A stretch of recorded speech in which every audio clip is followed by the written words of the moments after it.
Muy buenos días. Estamos aquí en la ciudad del Cusco a los 31 días del mes de mayo, ya para empezar a iniciar el año, el mes de junio. Y queremos dar un gran saludo a todos y a cada uno de nuestros miembros de la iglesia y también para todas las personas que tienen a bien sintonizarnos en vivo y también nos ven a través del YouTube. Gracias, gracias por vuestro tiempo, por vuestra dedicación.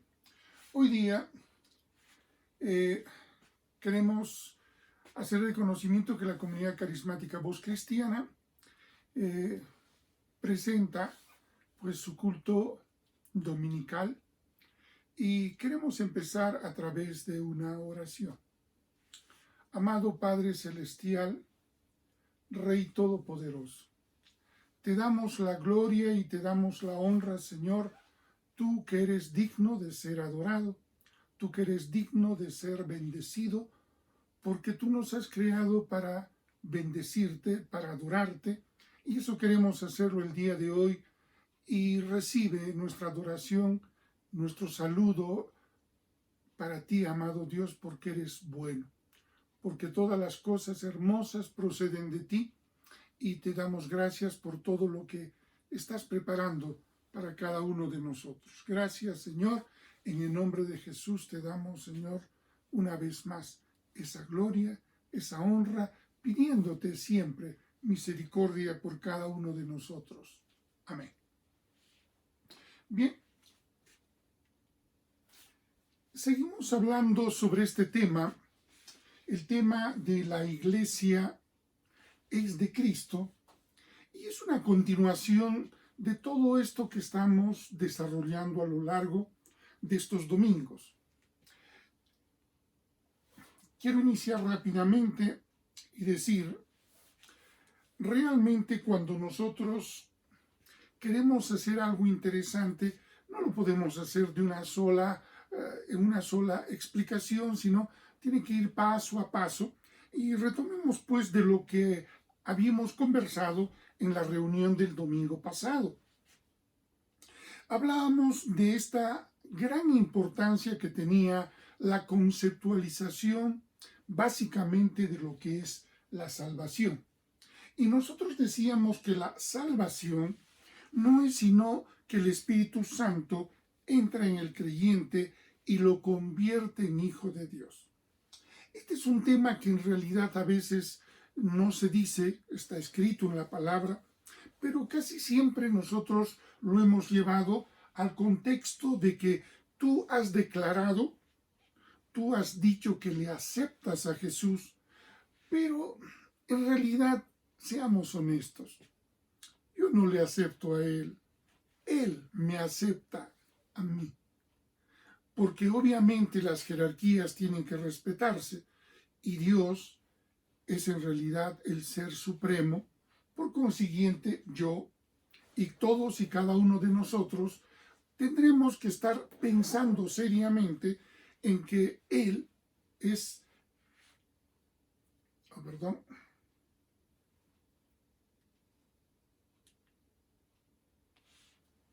a ver,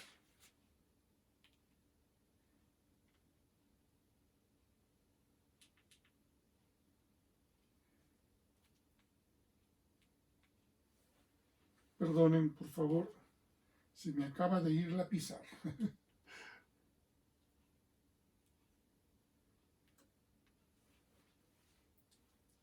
Siempre es complicado estas cosas, la tecnología.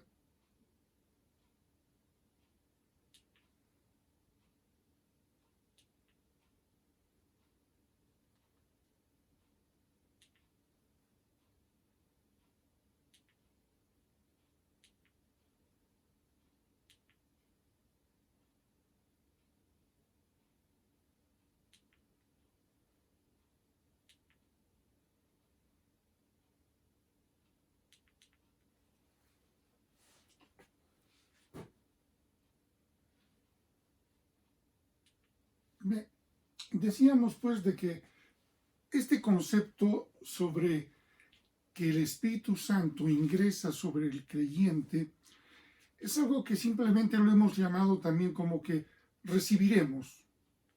Y eso nunca se ha interiorizado en el contexto de que Él vive, mora, reside en cada uno de nosotros. Este hecho pues debe ser relevado porque cada uno debe tener el concepto de a dónde lo llevamos, cómo lo llevamos, si algún día Él puede separarse de nosotros o definitivamente no. Entonces, en esa visión, pues ahora prosigamos. Esto es en realidad basado en la palabra en Juan 16:7, cuando Jesús, antes de iniciar el último tramo de su ministerio, es decir, ir hacia el sacrificio, hacia la cruz, Él les dice a sus discípulos: pero yo os digo la verdad, os conviene que yo me vaya, porque si no me fuera, el Consolador no vendría a vosotros, mas si me fuere, os lo enviaré. Aquí nos está diciendo, obviamente, que todavía no podía venir el Espíritu Santo. Pero no solamente no podía venir porque los tiempos estaban siendo manejados, sino porque las condiciones también tenían que manejarse. Eso lo vamos a ver.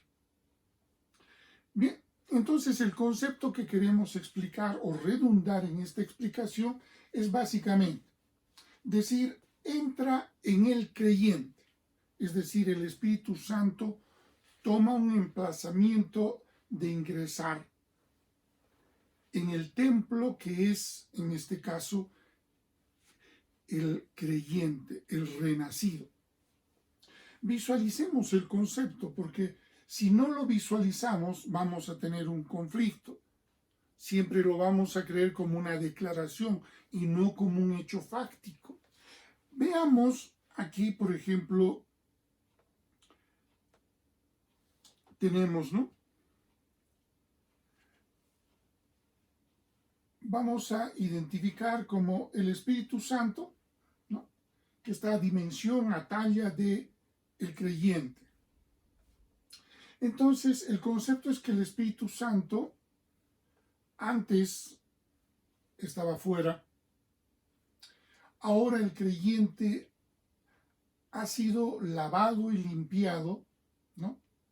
Y al ser lavado y limpiado por la preciosa sangre de Jesús, entonces observamos algo importante,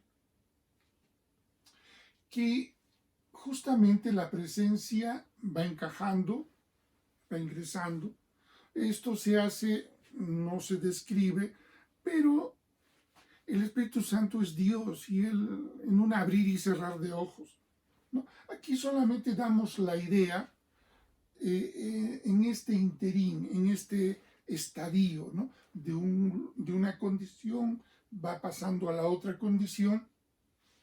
Pero aquí podríamos decir que estaríamos visualizando esa posibilidad para tener una idea clara.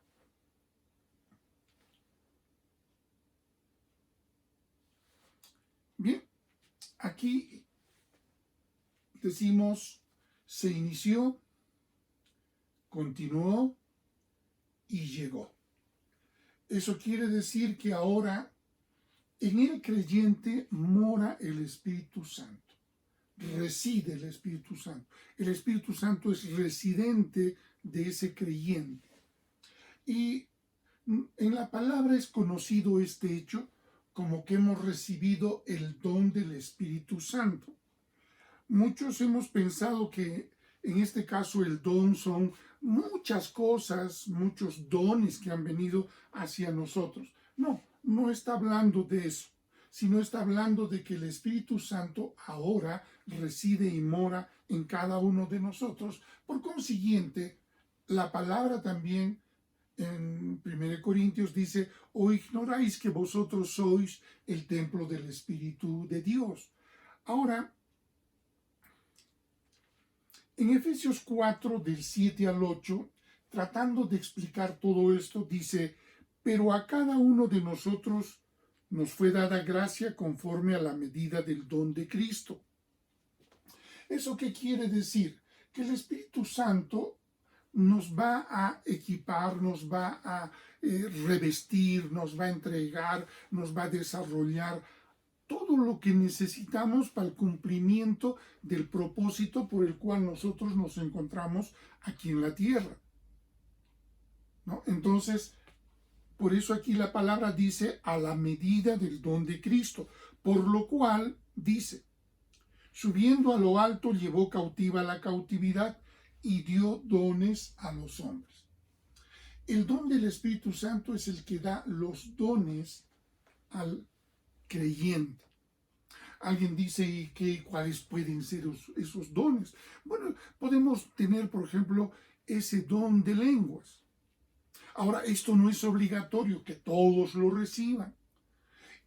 Existen los dones de sanidad, el don de palabra de ciencia, y todas esos dones citados en Corintios 12, pues encontramos que nosotros aquí lo vamos a recibir directamente de la presencia del Espíritu Santo. Piensa que a partir de ahora ya no podemos decir que el salmista decía algo interesante: alzaré mis ojos a los montes, de donde vendrá mi socorro. Y es que era cierto esto, porque Dios venía y reposaba sobre el profeta, sobre sus elegidos, pero nunca ingresaba. Ahorita vamos a ver por qué. Primero empecemos a observar. Aquí ya el Espíritu Santo puede venir porque esta residencia, esta vasija, ha sido lavada y limpiada por la sangre de Jesús.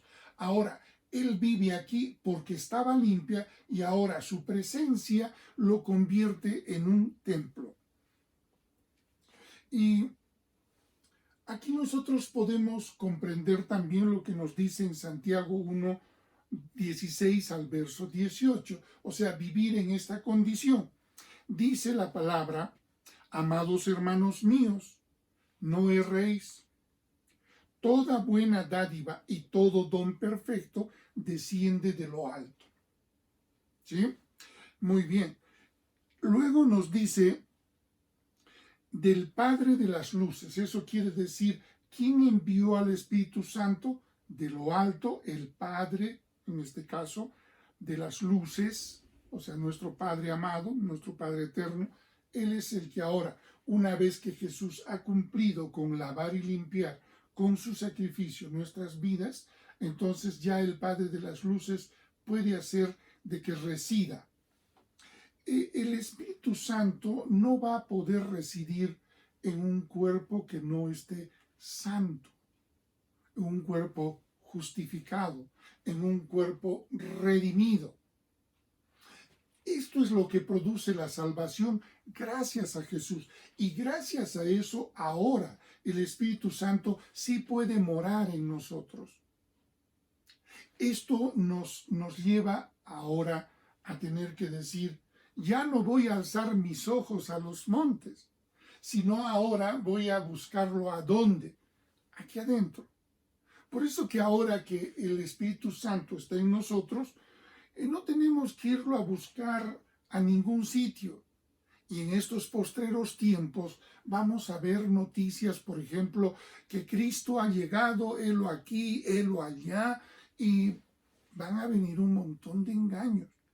Pero solo el que sabe esto podrá decir, ¿a qué tengo que ir a ningún sitio? Eso es una mentira, porque la verdad me dice que Él está dentro de mí. Y si está dentro de mí, ¿a dónde tengo que moverme para buscarlo a Él? Él está conmigo y yo estoy con Él. Sigue la palabra y dice, en el cual no hay mudanza. Estamos hablando, toda buena dádiva y todo don perfecto desciende de lo alto, del Padre de las luces, en el cual no hay mudanza ni sombra de variación. O sea, aquí encontramos nosotros que el Señor nunca tiene el mal humor que muchos piensan. Y muchos dicen, ay, el padre es un viejito renegón. No, no, no es así. No hay en él ninguna mudanza ni sombra de variación. Él de su voluntad nos hizo nacer por la palabra de verdad. ¿Quién es la palabra de verdad? Cristo. Para que seamos, o sea, ahora que estamos así, seamos primicias de sus criaturas. Me dirás, ¿cómo es eso de ser primicia?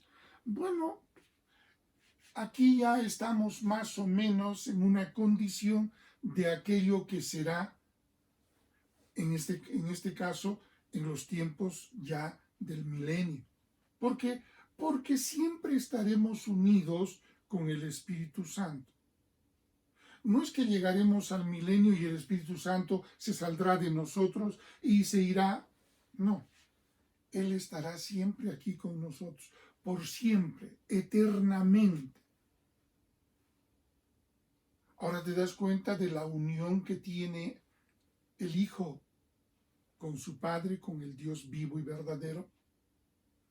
Esa unión, ¿por quién es? Por el Espíritu. O sea, somos hijos porque tenemos su Espíritu. Bueno, prosigamos. Aquí vamos, y lo que quería resaltar aquí es este detalle. Este procedimiento de haber partido desde aquí y haber llegado hasta aquí, lo estamos mostrando a través de esta línea, y entonces decimos, este es el proceso de salvación en realidad. Cuando aquel que ha creído y que ha invocado empieza a vivir una experiencia fáctica. Esto quiero que se relieve mucho, porque esto no es teología únicamente. No es una definición, o es la interpretación que aquí el distinguido pastor hace. No, esto es lo que debemos comprender por la revelación que la palabra da. Y este proceso de salvación, pues deberemos también establecer como Jesús viviendo una vida ahora en nosotros. La presencia del Espíritu Santo aquí, a veces lo hemos, yo lo llamo así, ¿no? Tenemos Dios Padre, Dios Hijo y Dios Espíritu Santo como una manera, ¿cómo le llamaríamos? Académica para entender la acción de Dios. Pero recuerden, Dios es uno. Y Dios no es Trinidad. A veces nos gusta citar eso. Nosotros no tenemos tres dioses. Tenemos un solo Dios único y verdadero. Así dice en la palabra. Entonces, cuando nosotros identificamos a Dios Padre, a Dios Hijo y a Dios Espíritu Santo, es porque que Dios ha tenido una manera o tiene una manera de hablarnos como Padre, tiene una manera de hablarnos como hermano y tiene una manera de hablarnos como guía con el Espíritu Santo. Y Dios lo que hace es justamente acercarse a nosotros de esa manera. Nunca has entendido que a veces tu padre se acerca a ti y te dice, ¿sabes qué? No quiero hablar como padre a hijo, sino ahora quiero hablar como tu amigo. ¿Te das cuenta? Eso es más o menos una ilustración de esta manera de presentar nosotros a Dios Padre, a Dios Hijo y a Dios Espíritu Santo. Pero lo que sí está escrito es de que ahora Cristo vive una vida, o sea, vive su vida en cada uno de nosotros. Esto lo vamos a explicar un poquito más adelante. Muy bien, entonces, ¿qué es lo que ha vivido como experiencia este renacido? Ha vivido una justificación, ha vivido una redención y ha vivido una santificación. Gracias a esas condiciones, nosotros podemos decir que el Espíritu Santo ahora está residiendo en el creyente. Todo esto fue obra y es obra y será obra de la gracia de Dios. La gracia de Dios, en realidad, muchos le dan, lo explican todo, ¿no? Y a veces no sabemos cómo decir de una manera rápida y concreta. ¿Qué es la gracia de Dios? Es la acción directa, ese trabajo, esa acción, ese cambio, todo lo que hace Dios por nosotros, que lo hace a través de la gracia, su acción en beneficio del hombre. Entendiendo así entonces el beneficiario de todo esto es justamente el Hijo de Dios, en este caso un cristiano, un creyente. Retomemos un poco, porque esto ya lo hemos visto el domingo pasado. Decíamos, ¿qué es lo importante en la salvación? Bueno, lo importante es de que a través de estas tres denominaciones, ser creyente, ser hijo de Dios o ser cristiano, está hablando de lo mismo. ¿Y eso qué significa?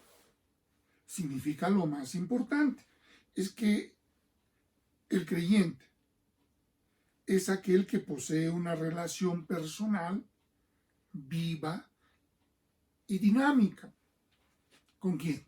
Con Jesucristo, su Salvador.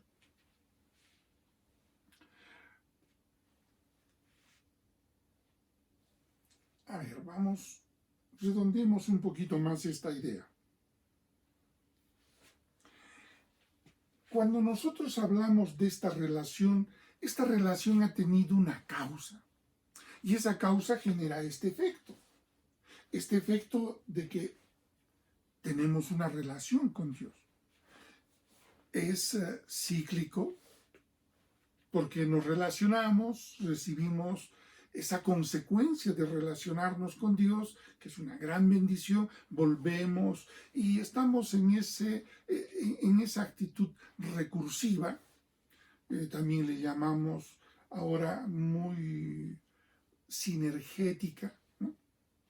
Bueno, podemos hablar que justamente esto es lo que nos da el testimonio de nuestra salvación.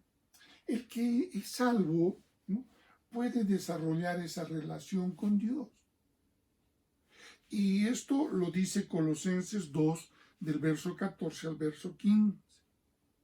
Esto es posible, o sea, esto es realidad, porque ahora todo lo que antes era enemistad, todo lo que era conflicto con Dios, se ha arreglado, y este es un verso que tú tienes que saberlo. Tú tienes que tenerlo bien presente, porque este verso lo que hace es de que tú creas. Y si tú crees, tu relación no va a ser una fantasía, tu relación no va a ser una teología, no, tu relación va a ser una realidad fáctica. Y eso está basado aquí en este verso de Colosenses 2, del 14 al 15, dice, perdonándoos todos los pecados, anulando el acta de los decretos que había contra nosotros, que nos eran contraria, quitándola de en medio y clavándola en la cruz, despojando a los principados y a las potestades, los exhibió públicamente, triunfando sobre ellos en la cruz. Con esto te puedo decir, aquí está escrito, aquí se certifica que nosotros podemos tener esta relación porque tenemos paz con Dios. O mejor, Dios tiene paz con nosotros, que éramos los que le habíamos ofendido. Cuando nosotros ahora miramos que el producto de ser creyente como causa de la salvación, entonces vamos a decir, ser creyente es tener a la persona de Jesús, quien está viviendo dentro de nosotros, dentro del creyente. ¿Y cómo lo hace esto Jesús? Lo hace a través del Espíritu Santo. Entonces, de esta manera, nosotros podemos decir que cuando uno es un creyente, un cristiano, un hijo de Dios, esta definición, esta característica, esta filiación, no lo defines tú. Tú no eres el que lo determinas. El que lo determina es la persona de Jesús. ¿Y cómo lo hace? Viviendo en ti. O sea, tú eres cristiano porque Cristo vive en ti o porque el Espíritu Santo está dentro de ti.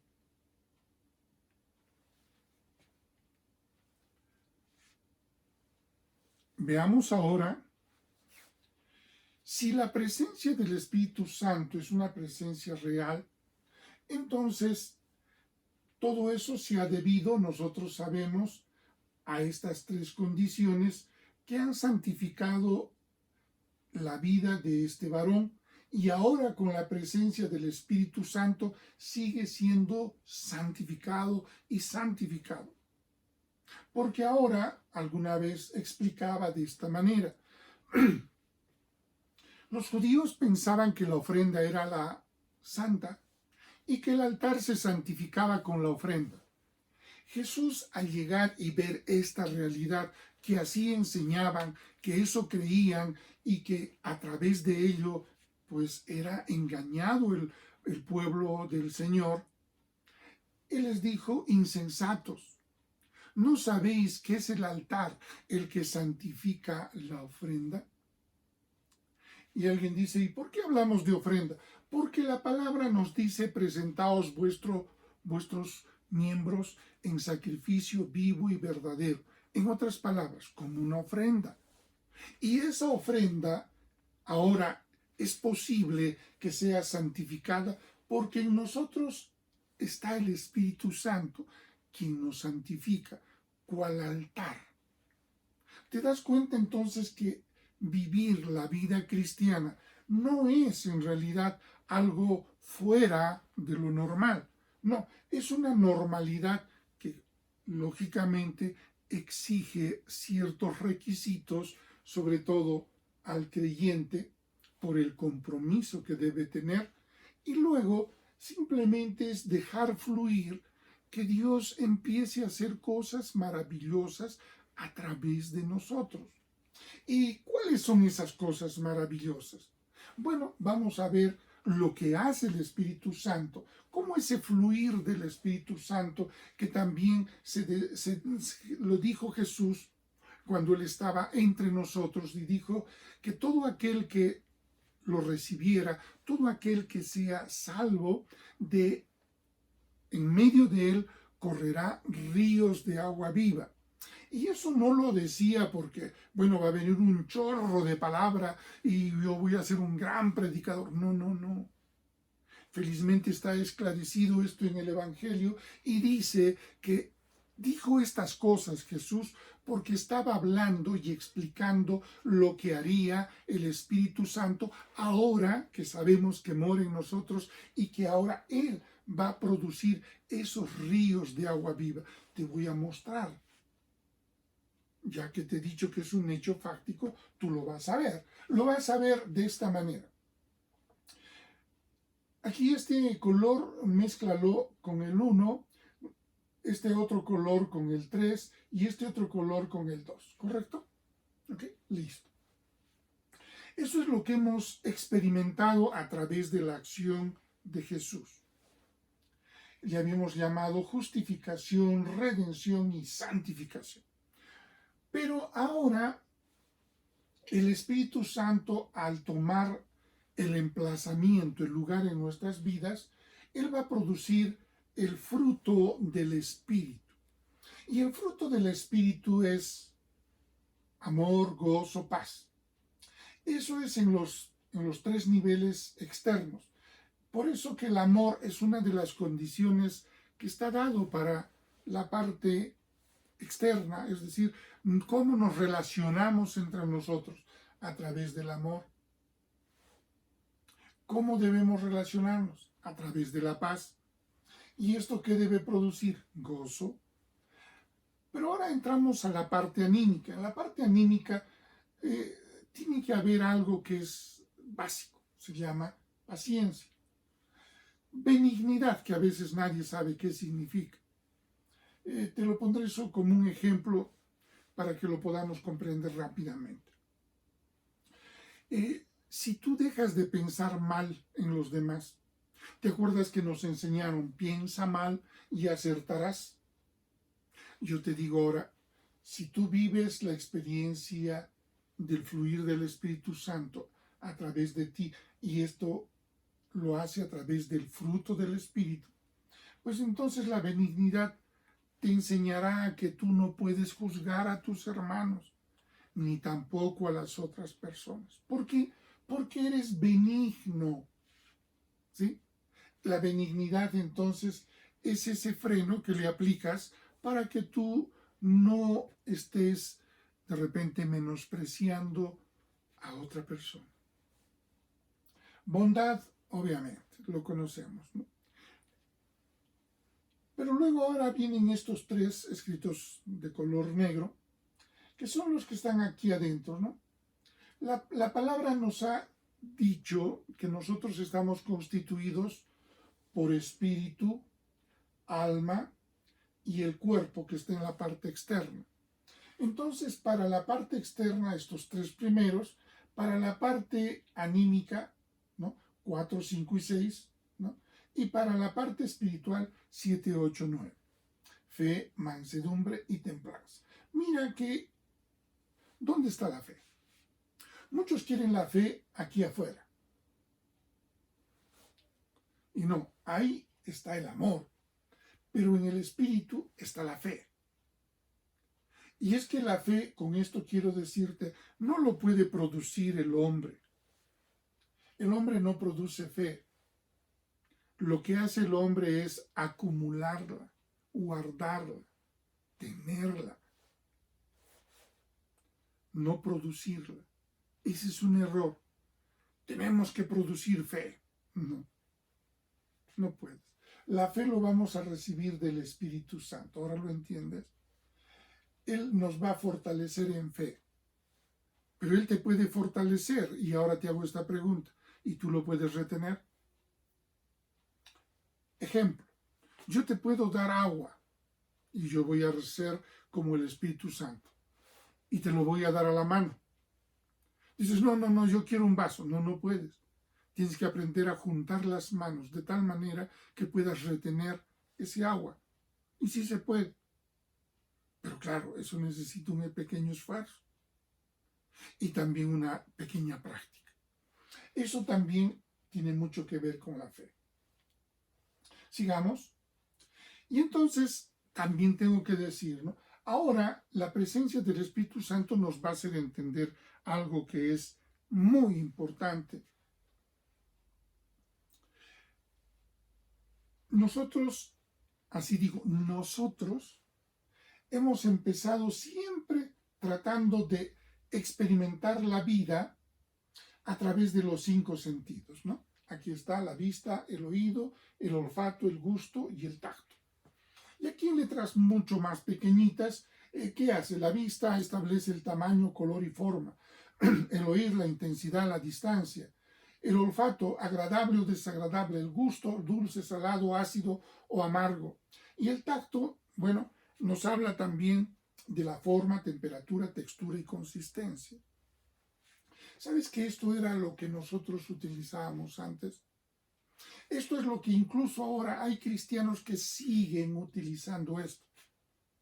Esta es una herramienta, obviamente, esto hay que seguir utilizándolo, pero no para interpretar nuestra vida, no para asumir decisiones. Miren cuántas cosas tú dices, no, es que no me gusta. ¿Sí? No, el gusto no es ese. Y en realidad encubrimos el gusto como al egoísmo, ¿no? El egoísmo es el que está hablando, pero nosotros decimos, no me gusta.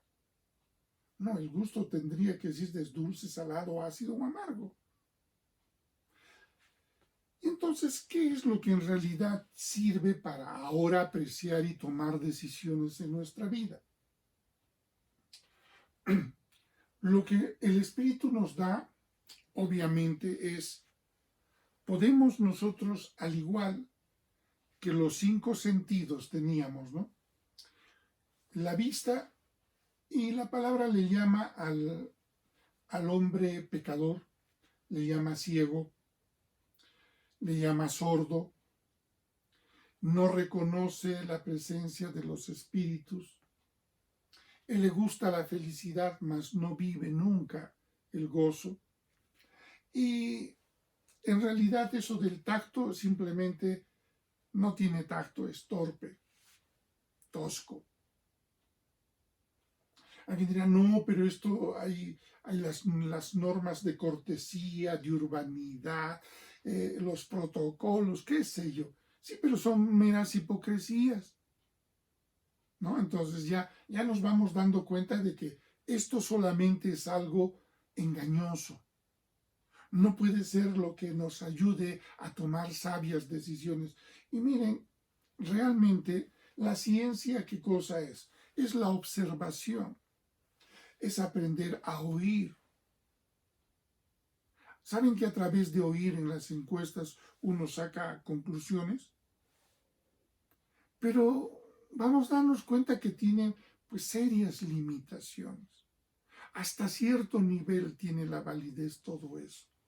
Pero Dios ya también nos dice, si antes podíamos ver, y ahora la palabra nos dice que lo que veíamos era como está un ciego, y alguien me dice, pero ¿por qué ciego, sordo, no percibe? Bueno, Apocalipsis 3:17 dice, porque tú dices, yo soy rico y me he enriquecido y de ninguna cosa tengo necesidad. ¿Sabes? Esto nos hace creer que somos ricos, porque miras, o sea, por esta condición, porque ves, porque oyes, porque hueles, porque gustas y porque tienes la finura del tacto. Nos llamamos ricos, pero en realidad todo eso que hacemos frente a las cosas y frente a la verdad es solo esto, nada más. Alguien me dirá, pero nosotros sí sabemos hacerlo. La realidad es engañosa. Y miren, con toda la realidad percibida, llevamos 20 siglos y hasta hoy no hemos aprendido a convivir. Hemos pensado que primero la religión podía ayudar, no lo hizo. Luego la educación, no lo hizo. Ahora no sé qué moda más vendrá. Seguro la globalización. Y tampoco lo hará. Pero en cambio, los sentidos espirituales nos permiten ver la verdad, oír a Dios, discernir espíritus, el gozo en el Señor y la contraparte de esta torpeza, sabiduría, sabio. Alguien me dirá, ¿y esto cómo? Pues, ¿cómo lo puedo entender? Bueno, ver la verdad, a veces alguien dice, ¿cómo se puede ver la verdad? Cristo es la verdad. En Él están todas las respuestas a todas nuestras preguntas. Es por eso que Dios nos pide que miremos las Escrituras, la palabra de verdad, la palabra de Jesús, la palabra de Dios. Oír a Dios. Dice, no solo de pan vivirá el hombre, sino de toda palabra que salga de la boca de Dios. Y esas palabras salidas de la boca de Dios, ¿qué tienes que hacerla tú? Oírlas. Ahora, discernir espíritus. ¿No te gustaría, por ejemplo, ir a un sitio y saber que ahí hay legiones de demonios? Y que si tú quieres estar allí, lo único que tienes que hacer es, a través de nuestro Señor, eliminar de ese lugar a todos esos espíritus. Y cuando hablo de eliminar, por favor, no es liquidarlos, sino retirarlos. Bien, aquí vamos a tener un poquito más y mejor la explicación de todo esto. Estos 5 sentidos que en realidad no es lo que necesitamos para interpretar los problemas que nos aquejan, las circunstancias de nuestras decisiones y siempre han sido los instrumentos más torpes y por eso hemos cometido grandes errores. Y es que la realidad es engañosa. El príncipe de este siglo, o sea, el que gobierna este mundo, nos ha hecho muchas cosas. Solamente para hacerte entender, mira, cómo juega con nuestra mentalidad. Miraba yo unos memes en donde, por ejemplo, para los años 50 al 60, la vestimenta del hombre.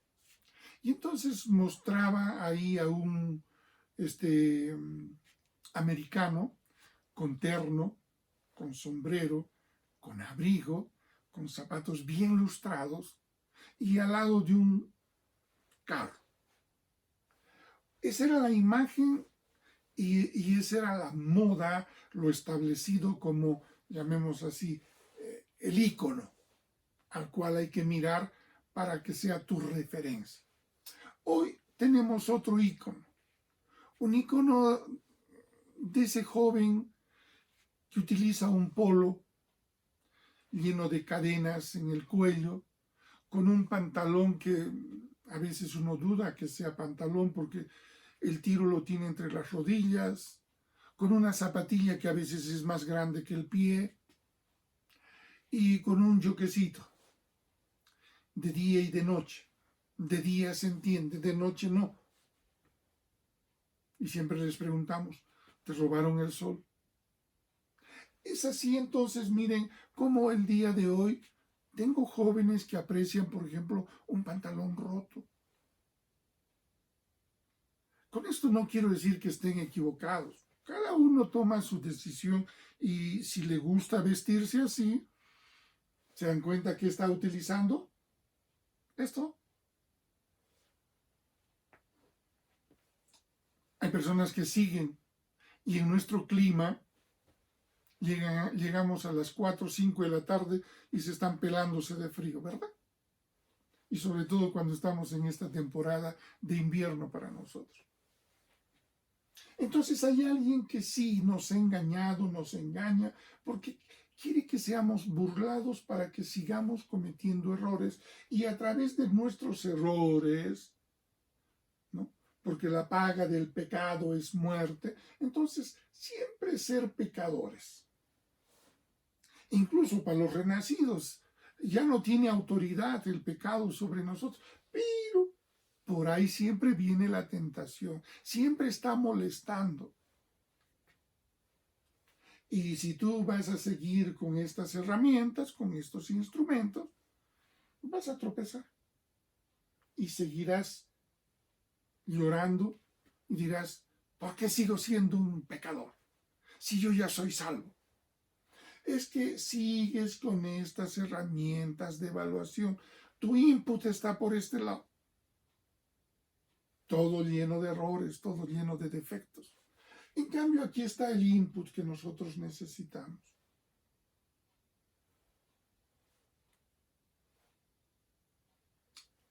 Redondeemos la idea. El pecado nos hace inválidos. ¿Por qué somos ciegos, sordos, mudos? Por el pecado. Y el príncipe de este siglo gusta, quiere. ¿Por qué? Porque miren, los 5 sentidos nos han llevado a esta realidad engañosa, al conflicto, al odio, al asesinato. Te hago la pregunta, ¿tanto tiempo hemos vivido y hasta ahora no hemos aprendido nada? Tropezamos siempre en la misma piedra. Ahora eso te pregunto, ¿eso es reflexivo? ¿Eso es sabio? Estamos cambiando sistemas educativos. Y les pregunto, ¿a dónde nos está conduciendo? Mientras aquí estamos con un método, entre comillas, el más moderno, otras realidades ya las han votado y están con otros métodos, mientras nosotros seguimos adorando y dándole culto incluso a esos nuevos métodos de las competencias, por ejemplo, y los desempeños. Todo eso son buenas intenciones, pero están aquí nomás.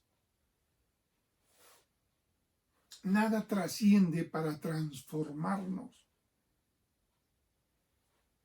¿Creen que al príncipe de este siglo le interesa la transformación? No, le interesa el engaño para que sigamos siendo pecadores. Pero Dios, que es diferente, nos dice, ¿sabes qué? Esto quiero que lo entiendas porque de esto tienes que alejarte. El ser un buen hijo mío significa que esto ya no tenga que pesar en tu vida. Porque ahora yo te he dado herramientas con las cuales los sentidos espirituales tienen que producir en tu vida santidad. Y sobre todo vas a tener la habilidad también de identificar la verdad. No vas a ser engañado. ¿Te das cuenta que eso te cambia el panorama? Cuando el engaño ya no es la variable necesaria en tu vida, sino si te equivocas, si no quieres utilizar las herramientas correctas, sí vas a todavía tener el engaño tocando las puertas de tu casa. Pero si tú no lo quieres, si tú utilizas lo que Dios te dice que utilices, pues entonces también la santidad será algo que va a visitar tu casa, va a visitar tu vida. El oír a Dios será un hecho, no una fantasía. El discernir los espíritus, podrás determinar, solo te digo así, ¿no? Podrás evaluar a la persona que está delante tuyo y no podrá engañarte. ¿Te parecerá esto fantasía? Lee el Evangelio y verás en Cristo. Y cuando habla de Cristo por la presencia de los fariseos, la palabra dice, y él sabía que pretendían su muerte. Bueno, es que lo entendió, sabía que lo perseguían, que lo estaban molestando. Sí, pues, pero ¿cuántas personas tienes si conoces que te molestan? Sí, quieren hacerte tropezar, etcétera, pero no llegan al grado de matarte. No, sí pueden llegar. Bueno, eso ya deben ser personas que obviamente ya cuando el asesinato media hay algo mucho más grande que no solo nace en el corazón del hombre, sino en ese el padre de las mentiras, porque es ladrón y también es asesino.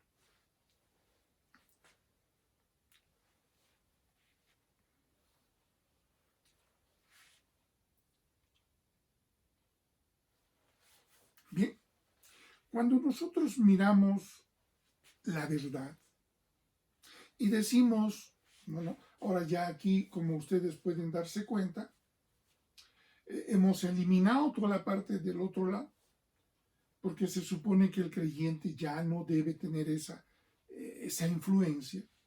Y entonces aquí el cristiano y la presencia del Espíritu Santo en él le va a llevar a que la verdad se le revele.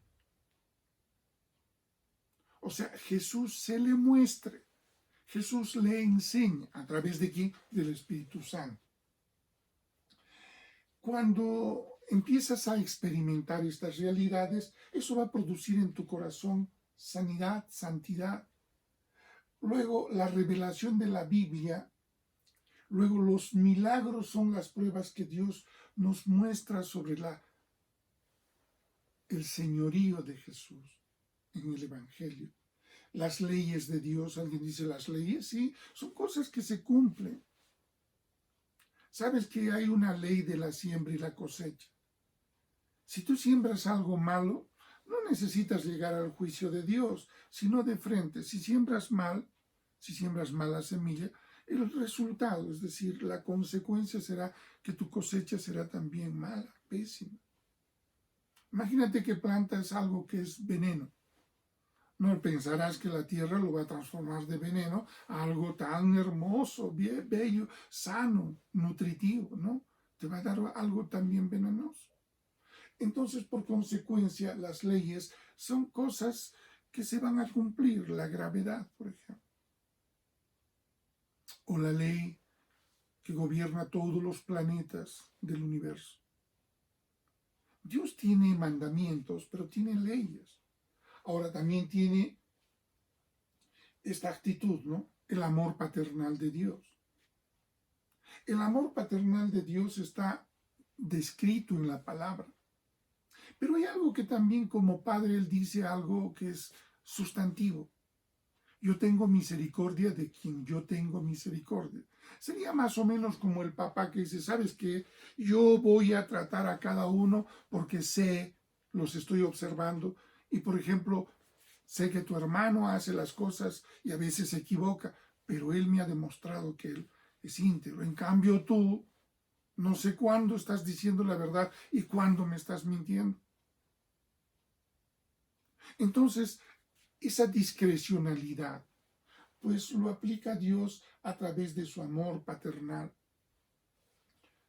Ahora los tiempos de Dios, esos tú no los gobiernas, el que lo gobierna es Él. Luego, sus juicios. Un día hablaremos de que hay un juzgado para los cristianos. Si no me equivoco, está en Primera de Pedro, capítulo 2, verso 14, creo, por ahí está.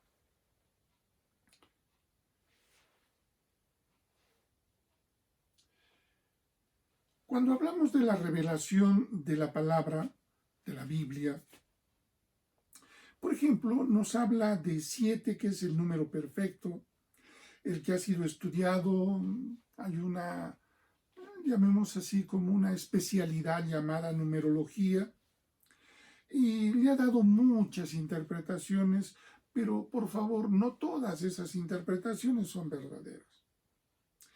Entonces, ¿qué es lo que se requiere en este tema cuando hablamos de la revelación de la palabra o la revelación de Dios? Requerimos que esta verdad venga de la boca de Jehová o venga de Dios.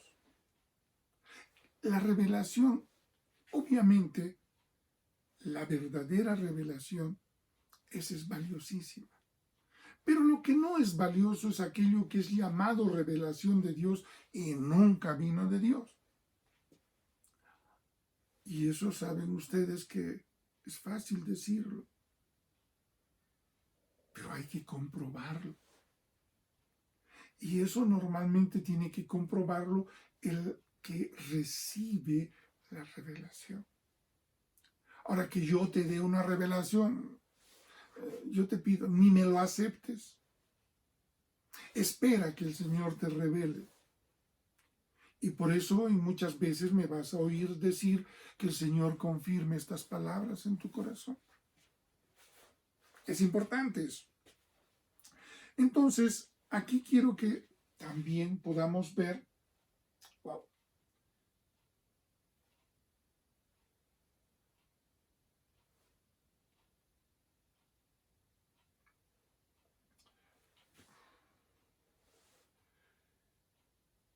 la temática de la palabra de Dios está en realidad basada, o sea, toda la palabra, la Biblia, tiene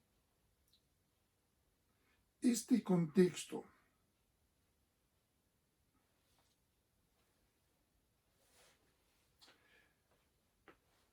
La palabra es inspirada por Dios. La palabra habla del nacimiento virginal de Jesús.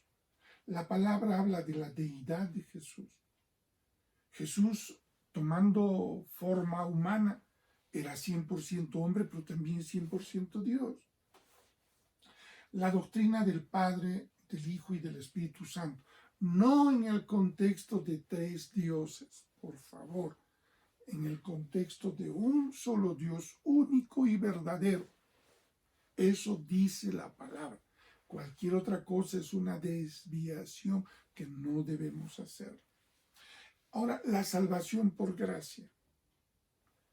Luego, la redención por la sangre de Cristo. No hay redención si es que no hubiera la sangre de Cristo. Hay la sangre de Cristo, esa produce la redención.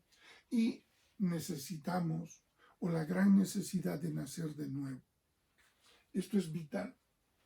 El que es hijo de Dios ha nacido de nuevo. Bien, ¿para qué necesito, en este caso, cuando hablamos de las revelaciones, ¿no? Decíamos esto, ¿no? 7 son los espíritus que se pasean por el candelero. El candelero era la figura en el lugar santísimo. Ahora también has escuchado, irán por 7 caminos.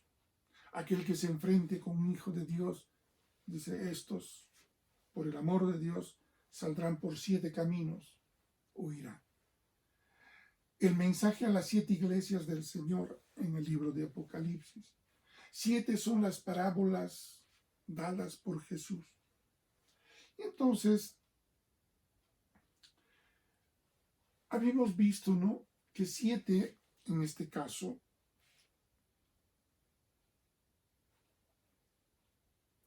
es el número perfecto, ¿no?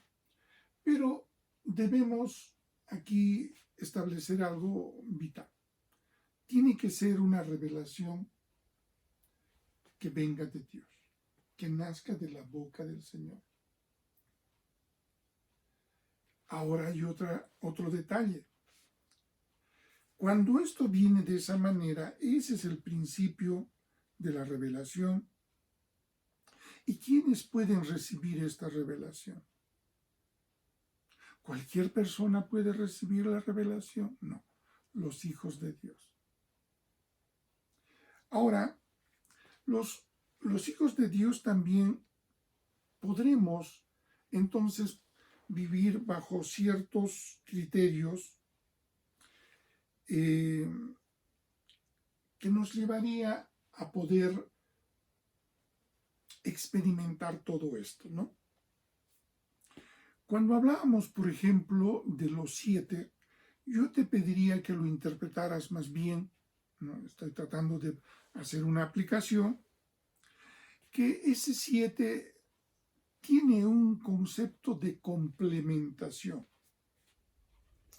Porque en realidad esta complementación nos habla de ese numeral 7 o ese número 7,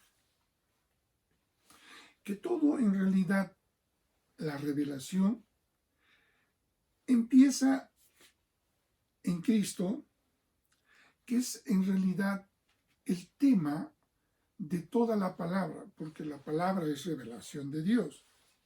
Y entonces encontramos, por ejemplo, que también es una complementación de este 7, todo el mensaje evangelizador, el cual nosotros ahora somos parte, porque estamos a la espera del retorno triunfal de nuestro Señor Jesucristo. Ahora entonces, aquí viene un poquito ya la respuesta hacia lo de las parábolas, que seguramente te han llamado la atención. La revelación de las parábolas las conocerá todo hijo de Dios, porque a través de las parábolas Dios nos habla de aquellas cosas que cada uno debe cambiar. O sea, ¿tiene un mensaje personal? Sí. ¿Y se adapta para todos y cada uno de nosotros? Sí.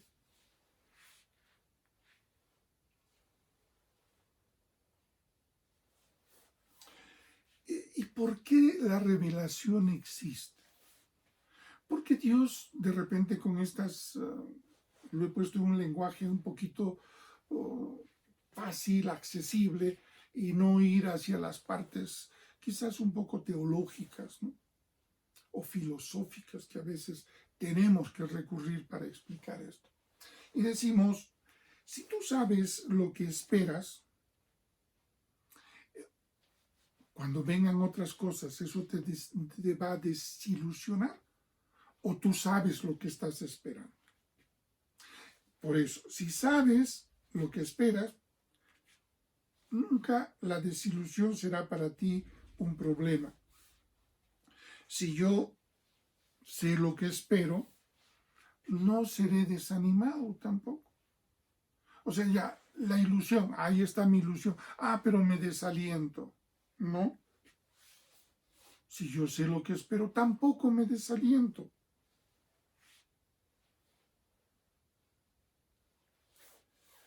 Porque si yo sé qué es lo que espero y lo que espero es lo que me alienta, no seré vencido cuando las cosas que están a mi alrededor estén mal. Quizás estas frases, estas palabras, digas, oh, bueno, quiero que pienses, ¿qué les pasaba a los miembros de la primera iglesia, de la iglesia primitiva, cuando salían a ser devorados por los leones, por las hienas, osos, o ser quemados vivos? Ellos sabían lo que esperaban. Ellos no estaban conformes con todo lo que estaba pasando a su alrededor, pero eso no los derrotaba. ¿Sabías tú que Nerón, podemos decir que mató a más de 8 millones de cristianos en esos tiempos? ¿Y los mató cómo? Desgarrado por fieras, quemados vivos.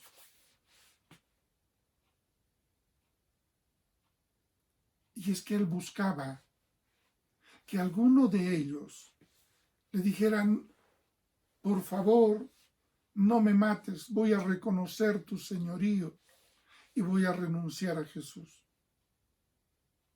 Yo quiero que establezcas que esa experiencia está basada en todas estas pequeñas cosas dichas de esta manera, pero que en realidad nos habla de esa llenura del Espíritu Santo en cada uno de nosotros. Porque el que te tiene que fortalecer, el que te tiene que consolar, es el Espíritu Santo. Y Él quiere, Él espera que tú seas capaz de comprender que Él está en ti para ayudar.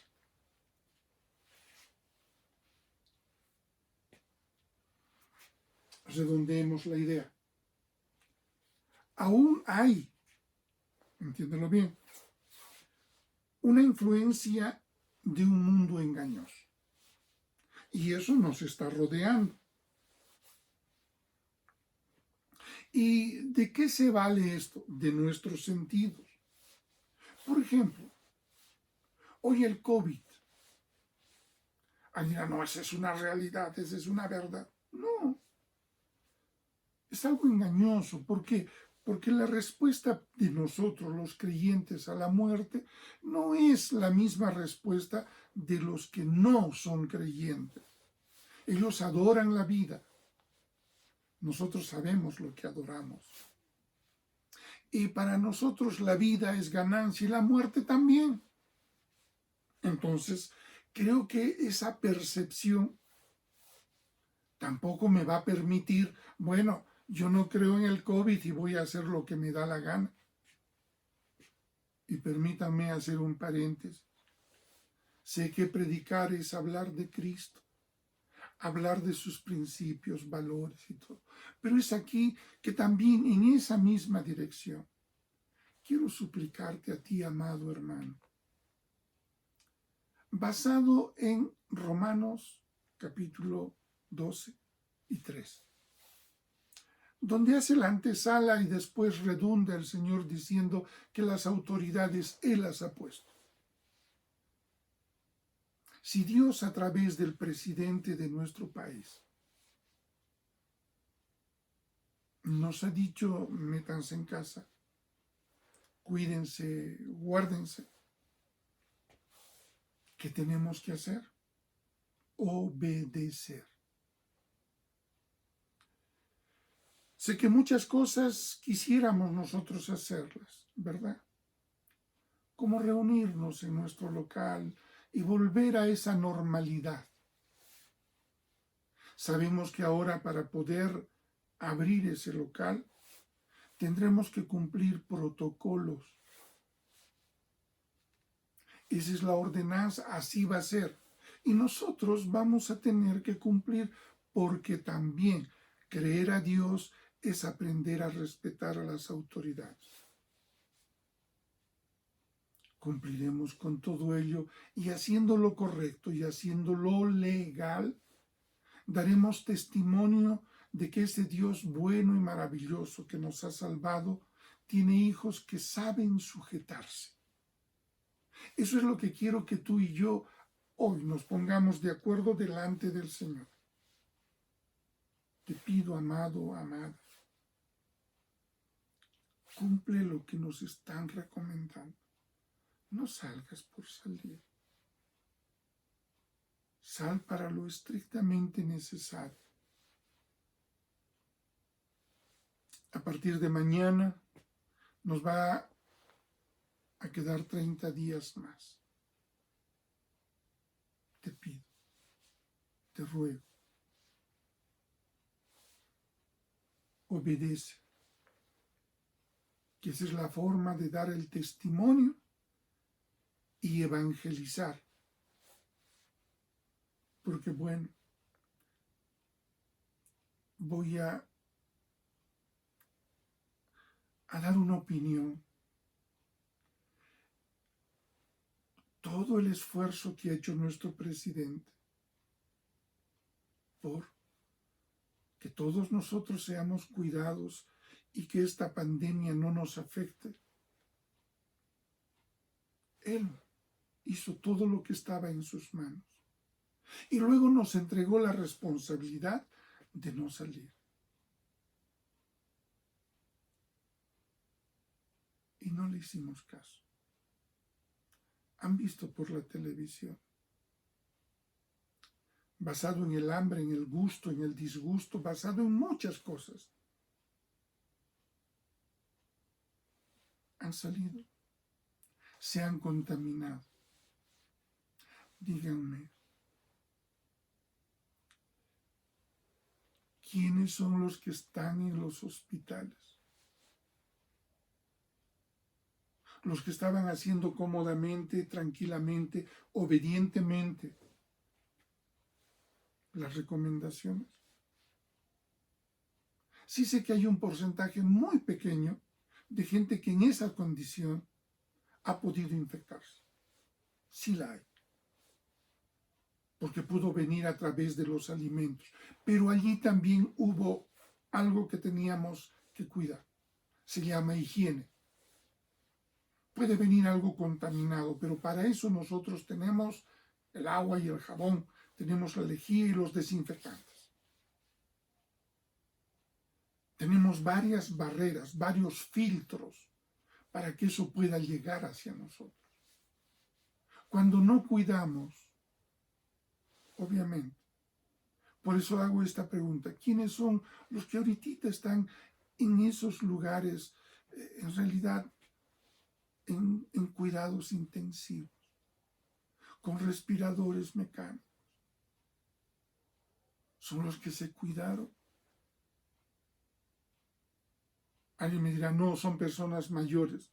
Sí, pero esas personas mayores tampoco han puesto de su corazón el cuidarse. Y claro, empezamos a mirar, es que todos ya son minusválidos. Yo soy una persona mayor y no me considero un minusválido. ¿Y por qué tenemos que hacer una generalización? Entonces mira, lo que nos rodea, si le pongo justificaciones va a ser engañoso. Y todos decimos, pobrecitos, estas personas. Pero por amor a Dios, la contaminación no vino por el aire, no vino por el agua, no vino por todas esas cosas, vino de persona a persona. ¿Cómo te has cuidado? Te ruego que lo entiendas. Porque si no logramos hacer la comprensión de dónde estamos equivocándonos, ¿cómo te arrepentirás? ¿Cómo pedirás perdón? Y es ahora donde nos dicen, ¿dónde están las camas? ¿Por qué el gobierno no tiene? Perdón. Creo que debemos cambiar. yo siempre miraré en todas las personas que ahora los he visto solidarios con esto, con aquello y con lo otro. Voy a mirar ese corazón dadivoso, generoso de compartir. Y si se han cometido errores, seguramente no han sido a propósito. Y siempre me agradará escuchar que en estas circunstancias hablar de corrupción es lo más terrible. Hay posiciones de poner muchas sanciones sobre este tema y yo digo que así sea, porque es tiempo de cambiar. Hermanos, amigos, ahora que vamos a salir, tenemos que redoblar nuestros esfuerzos. Dicen como un término, nos tenemos que reinventar. Y yo te digo a ti, amado, no nos reinventaremos. Solamente te digo, tendrás tú, yo y cada uno de nuestros hermanos aprender a sujetarnos cada vez más y mejor a nuestro precioso Señor. Busquemos esa llenura y estoy seguro, vamos a salir adelante. El Señor está con nosotros.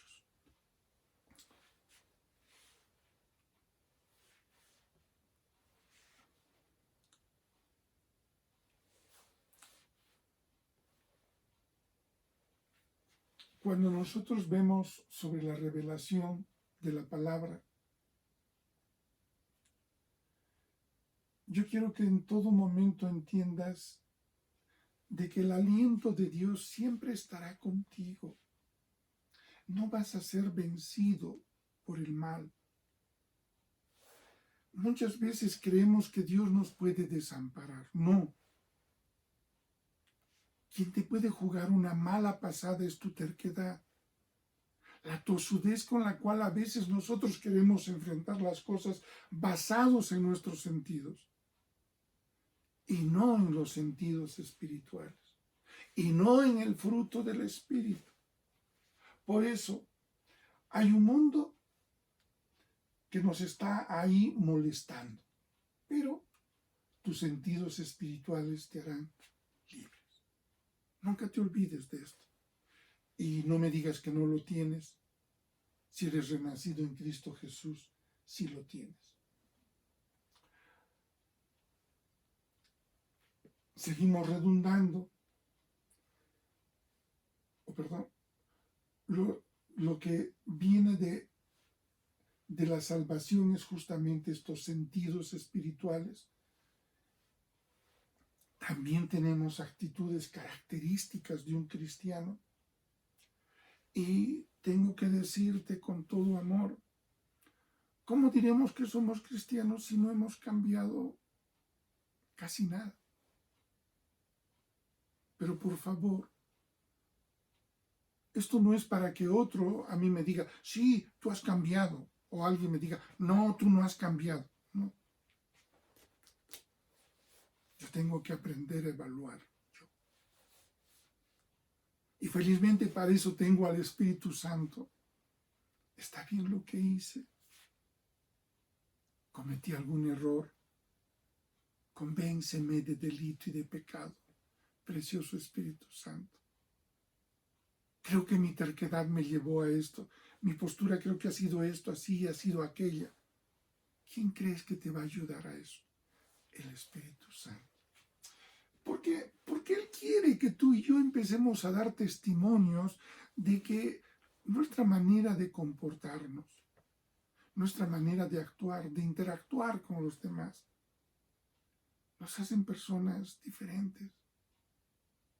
Y saben, tengo el gozo de decirles, tengo una muy buena opinión de mis colegas y que cada vez que tenemos algún conflicto, me dicen, a ver, ven, resuelve esto. Tú nos vas a dar las luces para resolver. Qué hermoso, qué bello. Y le digo, gracias Señor, ilumíname, dame tu sabiduría para poder ser luz en estas tinieblas. Amado, amada, tenemos al Señor de nuestro lado. Somos más que vencedores con Él. Y somos un fracaso, un desastre sin Él. Si sigues haciendo las mismas cosas, utilizando las herramientas viejas de tus sentidos, tu orgullo, tu dolor, tu sensiblería, que la forma en la cual te tratan, que no te miran bien, ya, por favor, ya no podemos seguir con eso. Si fueras un niñito, te lo acepto. Si fueras un puber, todavía te podría aceptar. Pero ya tienes 80 años y sigues en lo mismo. Tienes 60 y sigues en lo mismo. Tienes 50. ¿Eso qué quiere decir? ¿Que la madurez no llegó a tu vida? Hay que cambiar. Nada hacemos con mirar el pasado. Lo hacemos todos si miramos de aquí para adelante. Bien.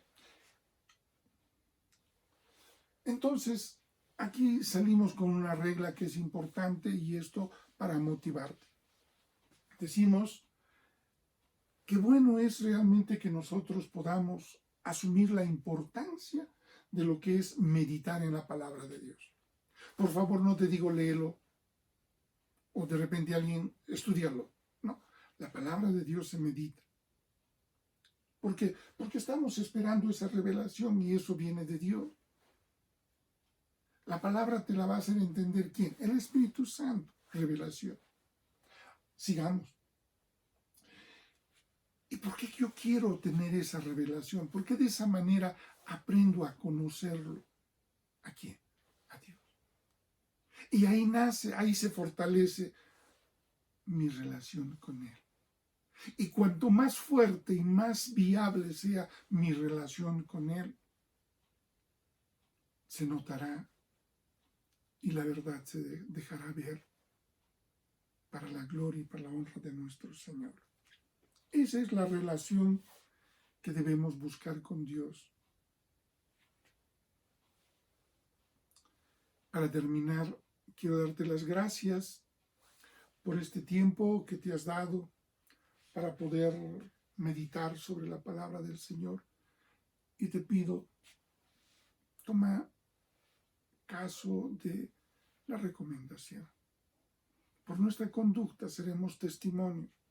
Podremos ser personas que van a ser bien vistas en nuestra comunidad porque sabemos hacer lo correcto. Que el Señor te bendiga ricamente. Y quiero saludar a todos y a cada uno de mis hermanos e invitarlos los martes y jueves a seguir participando de nuestros estudios bíblicos y de esa manera buscar a Dios, porque Él está más cerca que el aire que respiras. Por otro lado, también darte buenas noticias. El papá de Pastora se ha recuperado muy bien. Benja también tuvo un pequeño inconveniente, pero salió adelante y estamos bien. Yo te pido, amado, amada, empecemos a ser esas personas de bien, en donde la gloria y la honra de Dios se puede dejar ver, porque Dios es galardonador de sus hijos que lo buscan. Amén. Vamos a despedirnos con una oración. Padre Celestial, te damos gracias por todas las cosas que tú y solamente tú nos revelas. Ayúdanos a ser esas vasijas de honra para ti. Porque tú estás cual tesoro puesto en estas vasijas de barro. Bendícenos, Señor, a mí y a todos mis hermanos. Y llévanos, Padre, tomados de tu mano, por esos caminos por los cuales todos tus hijos tenemos que caminar. Gracias, Espíritu Santo, guía, Maestro, Consolador. Gracias, Jesús, Redentor nuestro. Gracias, papá. Te puedo decir así: Abba, Padre. Abba, Padre. Abba, Padre, te amo. Y perdona que a veces todavía nos seguimos equivocando. Y pareciera esto que te decimos que te amamos como si no fuera cierto. Pero tú que conoces nuestros corazones sabes que sí te amamos. Lávanos y límpianos. Queremos disfrutar tu presencia. Y nunca más habrá en nuestra boca decir que nos has abandonado, que no nos haces caso. Tú eres inmutable, Señor. Y si un día nos hiciste tus hijos, nos amarás y nos cuidarás como a hijos por siempre y para siempre. Gracias, papá.